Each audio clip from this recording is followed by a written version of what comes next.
ইউনূস এত মিষ্টি মিষ্টি করে কথা বলে, আপনাকে দেখে মনে হয় যে ভাজা মাছটা উল্টে খেতে জানে না। আমরা ভালো করতে হবে, আমাদেরকে ভালো করতে হবে, আমাদেরকে এটা করতে হবে, সেটা করতে হবে।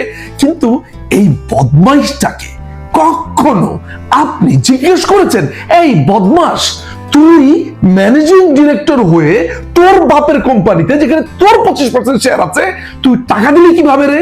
তুই কিভাবে ঋণ দিলি, কিভাবে লোন দিলি? এই প্রশ্ন আপনি কখনো এই ইউনূসকে করেছেন? আপনি তাকে বলেছেন, এই যে তুই এত বড় বড় কথা বলিস, তুই তো একটা চোর। এমডি হওয়ার পর তুই তোর নিজের বাপের কোম্পানিকে টেনে তোলার জন্য গ্রামীণ ব্যাংকের দুস্থ গরিব মিসকিন যাদের জন্য টাকা দেওয়া হয় বাইরের থেকে, অনুদান থেকে, সেইখানে সেই টাকা তুই তোর বাপকে দিয়েছিস। তোর বাপ কি মিসকিন? তোর বাপ কি দুস্থ?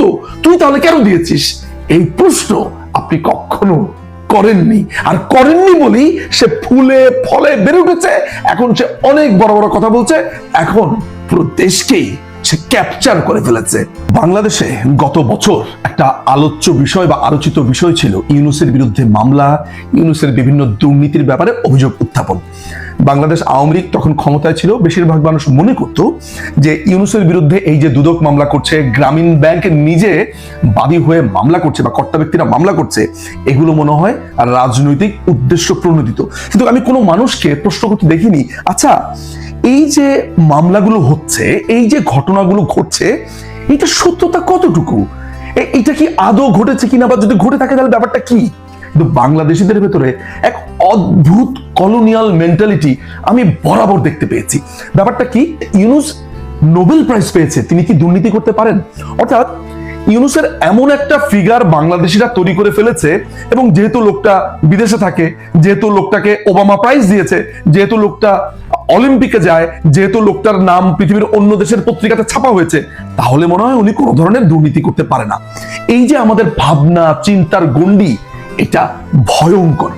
ইউনূসের দুর্নীতি নিয়ে আমি তদন্ত শুরু করি গত বছর, অর্থাৎ 2023 সালের 20 সেপ্টেম্বর থেকে আমি নিজে গ্রামীণ ব্যাংকের কার্যালয়ে যাই এবং নানান ধরনের নথিপত্র সংগ্রহ করতে থাকি। এর ভেতরে অনেক ঘটনা ঘটে গেছে বাংলাদেশ। আপনারা জানেন যে একটা অবৈধ সরকার এখন ক্ষমতাতে, এটার প্রধান হয়েছে ইউনূস।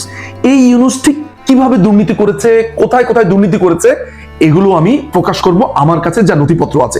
এই পর্বের নাম আমি দিতে পারি হচ্ছে ইউনূসের ছ্যাঁচড়ামি। অর্থাৎ এটাকে মানে তার দুর্নীতির হাইট যদি এতটুকু হয়, আজকের পর্বটাকে আমি আসলে খুবই লোয়ার লেভেলে রাখছি, কারণ এটা এক ধরনের ছ্যাঁচড়ামি টাইপ দুর্নীতি। ছ্যাঁচড়ামি টাইপ দুর্নীতিটা কেমন? যে ইউনূসকে 1983 সালে গ্রামীণ ব্যাংকের এমডি হিসেবে নির্বাচিত করা হয় সরকারের পক্ষ থেকে। যেহেতু গ্রামীণ ব্যাংক একটা সরকারি ব্যাংক, ইউনূসকে গ্রামীণ ব্যাংকের ডেপুটেশনে দেওয়া হয়। 1983 সালে 90 সাল পর্যন্ত সে ডেপুটেশনে থাকলো। 1990 এর পর থেকে সে আসলে পার্মানেন্টলি এই জায়গাটাতে চলে আসে। আর পারিবারিক একটা প্রতিষ্ঠান ছিল, যে প্রতিষ্ঠানটা মুদ্রণের সাথে জড়িত ছিল, মুদ্রণ প্রকাশনা এগুলোর সাথে জড়িত ছিল। এই প্রতিষ্ঠানটার নাম শুরুতে ছিল পাকিস্তান প্যাকেজিং কর্পোরেশন, এরপরে প্যাকেজিং কর্পোরেশনে তার নাম চেঞ্জ হয়। এইটার মালিকানাতে তার বাবা দুলা মিয়া সওদাগর, ইউনূসের বাবা, এবং ইউনূসের ভাই আব্দুল সালাম, ইউনূসের ভাই মোহাম্মদ ইব্রাহিম এবং তার ভাই বোনরা সবাই এটার মালিকানাতে ছিল। এবং এই পারিবারিক প্রতিষ্ঠানটা টাকা দিয়ে তাদের পুরো ফ্যামিলি চলতো। এই পরিবার প্রচন্ড ভাবে এই মুদ্রণ প্রকাশনার উপরে নির্ভর ছিল, এবং এই মুদ্রণ প্রকাশনা প্রতিষ্ঠানটা একেবারে ধার দেনাতে একেবারে লুজ হয়েছিল, একদম ডুবেছিল। ইউনূস যখন গ্রামীণ ব্যাংকের এমডি হিসেবে দায়িত্বটা পায়, তার কাছে একটা আলাদিনের প্রদীপের মতো চলে আসলো তার পরিবারকে বাঁচানোর জন্য। সে যেটা করলো সেটা হচ্ছে, এমডি হয়েই সে একটা চুক্তি করলো 17 জুন 1990 সালে তার পারিবারিক প্রতিষ্ঠানের সাথে। সে নিজে গ্রামীণ ব্যাংকের এমডি হয়ে স্বাক্ষর করছে, অন্যদিকে তার পরিবারের ওই প্রতিষ্ঠানটা শেয়ার হোল্ডার সে আবার নিজেই। অর্থাৎ কনফ্লিক্ট অফ ইন্টারেস্টের সবচাইতে ক্লাসিক এক্সাম্পল যদি আমি বলি, তাহলে এই ছ্যাঁচড়াটা এমন একটা ছ্যাঁচড়া যে নিজের কোম্পানিকে সে তো চুক্তি করে ঋণ দিয়েছেই, প্লাস হচ্ছে এটিকে ম্যানেজিং এজেন্টও বানিয়ে দিয়েছে। ম্যানেজিং এজেন্টটা কি? যে এই কোম্পানির সমস্ত দায়ভার, তার উৎপাদন, তার সমস্ত কিছু এই গ্রামীণ ব্যাংকই দেখাশোনা করবে। আপনি চিন্তা করে দেখেন তো, যে গ্রামীণ ব্যাংক উৎপাদন করবে, গ্রামীণ ব্যাংক পণ্য কিনবে, গ্রামীণ ব্যাংকের নানান ধরনের কেনাকাটা যা কিছু আছে, যানবাহন খরচ, অফিস আদালত, সবকিছু গ্রামীণ ব্যাংক বহন করছে। অর্থাৎ ইউনূসের পারিবারিক প্রতিষ্ঠান, ইউনূস গ্রামীণ ব্যাংকের এমডি, আর ইউনূসের পারিবারিক প্রতিষ্ঠানের সাথে চুক্তি করে তার ঋণের জন্য, অর্থাৎ জর্জরিত ঋণ দিচ্ছে, তার সমস্ত টাকা পয়সা দিচ্ছে, তার সমস্ত খরচ দিচ্ছে। এই ভয়ঙ্কর দুর্নীতি ইউনূস করেছে। গ্রামীণ ব্যাংকের অর্ডিন্যান্স 1983 মোতাবেক ইউনূস কিন্তু কোনোভাবেই এই ঋণ তার প্যাকেজিং কর্পোরেশন লিমিটেড অর্থাৎ তার বাবা এবং তার শেয়ার হোল্ডারের কর্পোরেশনকে দিতে পারে না। এই অর্ডিন্যান্সের 19 এবং 20 অনুচ্ছেদ যদি আমরা দেখি তাহলে দেখতে পাই যে গ্রামীণ ব্যাংক অর্ডিন্যান্সে বলা আছে যে গ্রামীণ ব্যাংক থেকে যদি কোনো ধরনের ঋণ দেওয়া হয়, কোনো ধরনের সাহায্য করা হয় বা যে কিছু যদি করা হোক না কেন, সেটা দুস্থ মানুষদেরকে, বিশেষ করে গ্রামীণ যারা নারীরা রয়েছে, নারী উদ্যোক্তারা রয়েছেন, একটা পলিসি আছে যে কাদেরকে দিতে পারবে। সেই পলিসির কোনো জায়গাতে দুস্থের সংজ্ঞাতে কোনোভাবেই এই প্যাকেজিং কর্পোরেশন যায় না। অর্থাৎ গ্রামীণ ব্যাংকের নিজের যেই আইনটা ছিল, ইউনূস নিজে সেই আইন ভঙ্গ করে তার পারিবারিক প্রতিষ্ঠানে যেখানে তার নিজের শেয়ার আছে সেইখানে সে ঋণ দিচ্ছে তার পরিবারের ঋণের দায় থেকে ওঠার জন্য। ওই যে জনতা ব্যাংকে তার প্যাকেজিং কর্পোরেশনের ঋণ আছে, সেটির থেকে তার পরিবারকে টেনে তুলবার জন্য। এটি নিয়ে আপনি কখনো কোনো প্রশ্ন তুলেছিলেন? উত্তর হচ্ছে আপনি কখনো প্রশ্ন তোলেননি। এখন গ্রামীণ ব্যাংকে ফান্ড দিত কেন? বিদেশিরা ফান্ড দিত। আমি কয়েকটা ফান্ডের কথা বলি আপনাকে, যেমন নোরাড ফান্ড দিয়েছে, সুইডিশ সিডা দিয়েছে, কানাডিয়ান সিডা দিয়েছে, ইউএসএআইডি, ফোর্ড ফাউন্ডেশন। এরা ফান্ড ঋণ নানান ভাবে দিত যে বাংলাদেশে যারা গরিব ব্যক্তিরা আছে তাদেরকে টাকা দিয়ে দেখাশোনা করা, তারা যাতে একটু ব্যবসা করতে পারে, তারা যাতে উঠে দাঁড়াতে পারে, এই জন্য বিদেশিরা অনুদান হিসেবে গ্রামীণ ব্যাংকে টাকা দিত। এই টাকাগুলোকে সাইড প্রজেক্টের আন্ডারে রাখা হতো। সাইড প্রজেক্টটাকে একটু বলে নেওয়া ভালো, সেটা হচ্ছে studies, innovation, development and experimentation একটা প্রোগ্রাম ছিল, যেটা পরবর্তীকালে বাতিল করা হয়। কিন্তু টাকাটা এসভিসিএফ নামে একটা ফান্ড গঠন করে রাখা হয়েছিল। এসভিসিএফ ফান্ডটা কি? সেটা হচ্ছে সোশ্যাল ভেঞ্চার ক্যাপিটাল ফান্ড। এই দুস্থদের টাকার যেই অংশটা অর্থাৎ অনুদান হিসেবে যেটা পেয়েছে, সেইখান থেকে টাকা নিয়ে ইউনূসের পারিবারিক প্যাকেজিং কর্পোরেশনকে টাকাটা দেওয়া হতো। বাটপারি, ছ্যাচরামি কোন লেভেলে চলে গেলে, মানে কতটুকু ছোট লোক, কতটুকু নিচু একটা চিন্তা ভাবনা খেয়াল করে দেখেন যে নিজে একটা ব্যাংকের ম্যানেজিং ডিরেক্টর এসে পরিবারের সবাইকে ওই ব্যাংকের টাকা দিয়ে চালানো শুরু করলো। শুধু ব্যাপারটা এখানেই সীমাবদ্ধ থাকেনি, এখানে অনেক ধরনের অনিয়ম হওয়া শুরু করলো। যেমন এই প্যাকেজিং লিমিটেডের কোম্পানির যেই জিনিসপত্র অর্থাৎ যে মুদ্রণের কাজ ছিল, অর্থাৎ লিফলেট, লেজার বই, চেক বই, নানান ধরনের থাকে। আপনারা জানেন যে গ্রামীণ ব্যাংকের শত শত এরকম শাখা ছিল।